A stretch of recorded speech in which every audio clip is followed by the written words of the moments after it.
Both Vice President Kamala Harris and former President Donald Trump are participating in town hall events in battleground states today. Harris is in Pennsylvania, where she'll sit down for a discussion with CNN anchor and 60 Minutes correspondent Anderson Cooper. Trump's holding a faith-based town hall in Georgia with the state's lieutenant governor, and tonight he'll speak at a rally hosted by the conservative super PAC Turning Point. Latest CBS polling shows a dead heat in the battleground states. You see it there on your screen. The candidates tied in Pennsylvania and Wisconsin. For her part, Harris holds a slight lead in Michigan and Nevada. For his part, Trump has an edge in Georgia, Arizona, and North Carolina. All of the races, though, are within the margin of error as we head into the final leg of the campaign. The Trump campaign is also responding to allegations from Trump's former chief of staff, John Kelly. The New York Times reports Kelly said the former president would govern like a dictator if elected. The one-time chief of staff to Trump also said that his boss said, quote, Hitler did some good things. In a statement, the Trump campaign took a swipe at Kelly, saying in part that he has beclowned himself. The campaign also called the stories debunked and said Kelly fabricated them. Vice President Harris addressed the comments earlier and warned voters that Trump would weaponize the military, she said. It is deeply troubling and incredibly dangerous that Donald Trump would invoke Adolf Hitler, the man who is responsible for the deaths of 6 million Jews and hundreds of thousands of Americans. CBS News congressional correspondent Nikole Killion is in Duluth, Georgia. That's northeast of Atlanta. It's also where the Trump rally is being held tonight. So, Nikole, John Kelly was a chief of staff to Trump the last time he was president. So how concerning are these comments? Well, this is someone that worked very intimately with the former president for well over a year. So he does know him very well and was someone who was inside the room on a number of critical conversations and decisions. But that being said, I would note that, certainly the retired general has a bit of a strained relationship with the former president, and that this isn't the first time that he has expressed concerns about the former president's fitness for office. And so he is just now expanding on some of these comments, telling the New York Times he was doing this in part because of some of the concerns that he had with respect to some of the former president's recent comments about the so-called enemy within and potentially threatening to use the military against American citizens. And so to that, he did tell the New York Times that when the former president was president during his administration, that the former president was told many times that he doesn't have the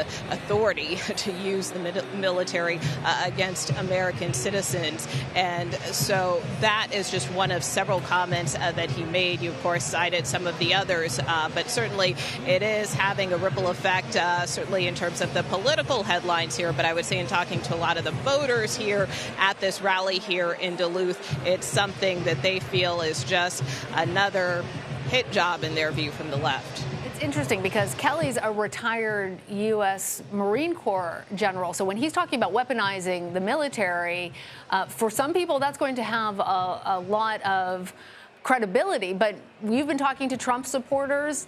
Tell us how they're coming to Trump's defense. Well, as I mentioned, and many of them have been lining up here for hours now, but, look, they just feel in their view that this is more of the same, that people are always throwing something at the former president, and this is just yet another attack. From their perspective, they stand by the former president and his policies. Most of the voters we talked to supported him previously in 2016 and 2020 and said that the retired general's comments don't change their view of the former president. Take a listen. Both sides should walk the same. Absolutely, yes. And, here's the thing that I want to let people know, is that the Republicans and Democrats need to learn to work together, because if I'm not mistaken, when you work for the government, you're going to help people, right or wrong? Did he run this country as a dictator the 4 years he was in? Absolutely not. No wars. The economy was absolutely incredible. Everybody's making money. He wasn't a dictator then. Why should you be a dictator now? So again, as you heard from both of those voters, including that last woman, her argument is simply that, look, the policies under the former president, in her view, were good. And so she wants to see that continued. So she doesn't buy what, John Kelly is selling in terms of some of the comments that he made to the New York Times. The other voter, of course, as you heard from there, too, really concerned about the rhetoric from both sides, considering that recent assassination attempt against the former president, not only in Butler, Pennsylvania, but also in Mar-a-Lago over the summer. And at this point in the campaign, Nikole, as you well know, there's a lot of voters who are locked in, but there's also those voters who are still maybe making their decisions. And on that note, former President Obama is joining VP Harris on the trail tomorrow. He's been trying to message to young men. Talk to us a little bit about what he said on a new basketball podcast. Yeah, that's right. Well, this is part of an ongoing appeal that the former president is making, particularly to young men and young men of color. So in terms of targeting this NBA podcast, really his message was, don't sit out on this election, that you want to support somebody who sees you.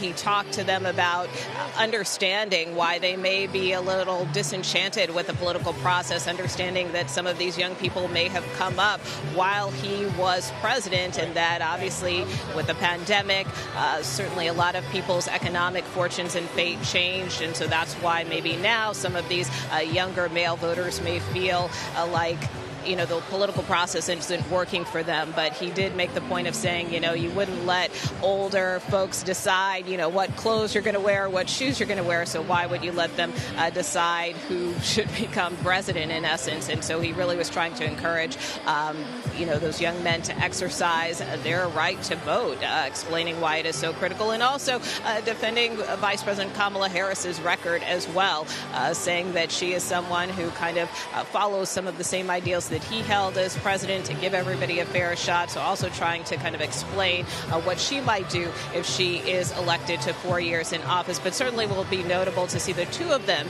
on stage together here in the Atlanta area tomorrow. This will be the first time they appear together since the former president endorsed her over the summer. All right, Nikole Killion, thank you.